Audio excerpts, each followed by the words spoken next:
నమస్కారం మీ అందరికీ. అందరూ బాగున్నారా? నేను మీ చారి అంకుల్ని. ఈరోజు టాపిక్లోకి వెళదామా? కాదు అనడం ఒక కళ. కాదు అనేది ఒక సరళమైన శక్తివంతమైనటువంటి పదం. దైనందిన జీవితంలో మనలో చాలామంది ఈ పదంతో సతమతమవుతూ ఉంటాం. మర్యాద కోసం, ఇతరులను బాధపెడతామనే భయంతో సహకరిస్తున్నట్లు కనిపించాలనే కోరికతో మన మనసు, హృదయం నిశ్శబ్దంగా ప్రతిఘటిస్తున్నప్పటికీ తరచుగా అవును అని అనేస్తూ ఉంటాం. మొదట్లో ఈ అలవాటు నిరపాయకరంగా కనిపిస్తుంది, కానీ కాలం గడిచే కొద్దీ అయిష్టంగా చెప్పేటువంటి అవును అనే ప్రతి మాట అంతర్గతంగా ఒక సూక్ష్మమైన సంఘర్షణ సృష్టిస్తుంది. ఎందుకంటే మనం బయటకు వ్యక్తపరిచే ప్రతి భావం ప్రతిసారి మన అంతరంగంలో సరైనదని అనుకున్నది కాకపోవచ్చు. ఈ నిశ్శబ్ద సంఘర్షణ మనలో పేరుకుపోతుంది. అది మన మనసును, భావోద్వేగాలను, చివరికి భౌతికమైన హృదయాన్ని కూడా ప్రభావితం చేస్తుంది. కాబట్టి కాదు అని చెప్పడం తిరస్కరణను ప్రదర్శించడం కాదు. అది స్వీయ అవగాహనకు, భావోద్వేగ సమతుల్యతకు, అంతర్గతమైనటువంటి నిజాయితీకి సంబంధించినటువంటి చర్చ. ఆ భారం నిజమైనదే. వైద్యపరంగా రోగుల శారీరక లక్షణాలు వారి భావోద్వేగపరమైన పోరాటాలను ప్రతిబింబించేలా ఉండడం అసాధారణం కాదు. ఒకసారి మధ్య వయస్కుడైనటువంటి వృత్తి నిపుణుని నేను కలిశాను. అతని గుండెకు చేసినటువంటి పరీక్షల ఫలితాలు సాధారణంగా ఉన్నా నిరంతరం ఛాతీలో అసౌకర్యంతో బాధపడుతున్నారు. అతను తన జీవనశైలి గురించి వివరించారు. నిరంతర బాధ్యతలను స్వీకరించడం, అభ్యర్థనను అరుదుగా తిరస్కరించడం, పనిలో, ఇంట్లో ఎదురయ్యే ఒత్తిళ్లను మౌనంగా భరించడం లాంటివి దానిలో భాగాలు.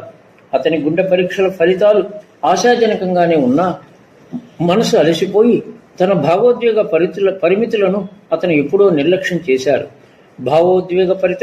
భావోద్వేగపరమైనటువంటి ఒత్తిడికి, హృదయ సంబంధమైన ఆరోగ్యానికి మధ్య ఉన్నటువంటి సన్నిహిత సంబంధాన్ని ఆధునిక హృద్రోగ శాస్త్రం గుర్తించింది. దీర్ఘకాలికమైన ఒత్తిడి రక్తపోటును పెంచుతుంది, హృదయ స్పందన రేటును అధికం చేస్తుంది, శరీరాన్ని ఒత్తిడి హార్మోన్లతో నింపేస్తుంది. కొన్నిసార్లు మనం గుండె నొప్పి అని పిలిచేది కేవలం కవిత్వాత్మక వ్యక్తీకరణ కాదు. ఆ భారాన్ని గుండె నిజంగానే అనుభవిస్తుంది. చాలామంది కొన్ని సూక్ష్మమైన మానసిక భయాల కారణంగా ప్రతిదాన్ని అవునని అంగీకరించడానికి అలవాటు పడతారు. ఆ భయాలు తిరస్కరణకు గురవుతామనేటువంటి భయం, విభేదాల భయం, ఇతరులను నిరాశపరుస్తామనేటువంటి భయం, సామరస్యాన్ని కాపాడుకోవాలనే కోరిక క్రమంగా మన స్వప్రయోజనాన్ని అధిగమిస్తుంది. కానీ అంతరాత్మ వారిని నిరంతరం మనం అణిచివేస్తున్నప్పుడు మనసు ఒత్తిడికి లోనవుతుంది. సంబంధాలు సమతుల్యత కోల్పోవచ్చు. దయతో మొదలైనటువంటి వ్యవహారం నెమ్మదిగా అలసటగా, అసంతృప్తిగా రూపాంతరం చెందుతుంది. హృదయం చైతన్య కేంద్రం. కాదు అని చెప్పడం అంటే కరుణకు దూరం కావడం కాదు. అది సమయం, శక్తి, భావోద్వేగ స్పష్టత అనేటువంటి 3 అమూల్యమైన వనరులను కాపాడుతుంది. ఆలోచనాత్మకంగా చెప్పి కాదు అనే మాట మన ఆరోగ్యం, మన ప్రాధాన్యతలు, మన మనశ్శాంతి లాంటి నిజంగా ముఖ్యమైన వాటికి అర్థవంతంగా అవును అని చెప్పడానికి వీలు కలిగిస్తుంది. ఆరోగ్యకరమైన హద్దులు బంధాలను బలహీనపరచవు. నిజాయితీ, పరస్పర గౌరవం ద్వారా వాటిని బలపరుస్తాయి. హృదయం కేవలం భౌతిక అవయవం మాత్రమే కాదని, అది లోతైన చైతన్య కేంద్రం కూడానని ధ్యాన సంప్రదాయాలు మనకు గుర్తు చేస్తాయి. హార్ట్ఫుల్నెస్ ధ్యాన సాధన చేసేవారు తమలోని సూక్ష్మమైన స్వరాన్ని వినడం నేర్చుకుంటారు. ఆ అంతర్గత ప్రదేశం నుంచి తీసుకునే నిర్ణయాలు అప్రయత్నంగా వస్తాయి, సమతుల్యంగా ఉంటాయి. మనం భయం వల్ల దేన్ని అంగీకరించం, అహంకారం వల్ల దేన్ని తిరస్కరించం. హృదయం సరళంగా, స్వచ్ఛంగా ఉన్నప్పుడు నిర్ణయాలు అప్రయత్నంగా తీసుకోగలుగుతాం.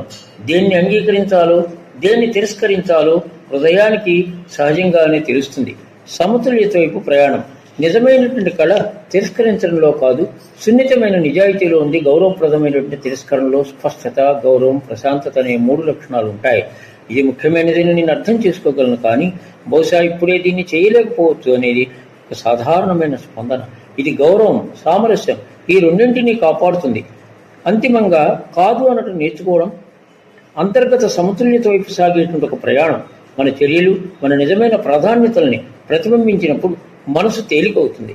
హృదయం దాని సహజ సిద్ధమైన ప్రశాంతతను తిరిగి పొందుతుంది. సంబంధాలనేవి నిశ్శబ్దమైన ఆబ్లిగేషన్ మీద కాకుండా నిజాయితీ మీద నిర్మితమవుతాయి. కాబట్టి మరింత ఆరోగ్యంగా వృద్ధి చెందుతాయి. కాదు అనేది మనకు ఇతరులకు కూడా చెప్పగలిగేటువంటి అత్యంత కరుణామయమైనటువంటి ప్రశాంతమైన, గౌరవప్రదమైన పదం. దానివల్ల మన అంతర్గత సమతుల్యత కాపాడుకుంటాం. తద్వారా నిశ్శబ్దంగా హృదయశాంతిని కూడా కాపాడుకుంటాం. నచ్చిందా మరి మీకు?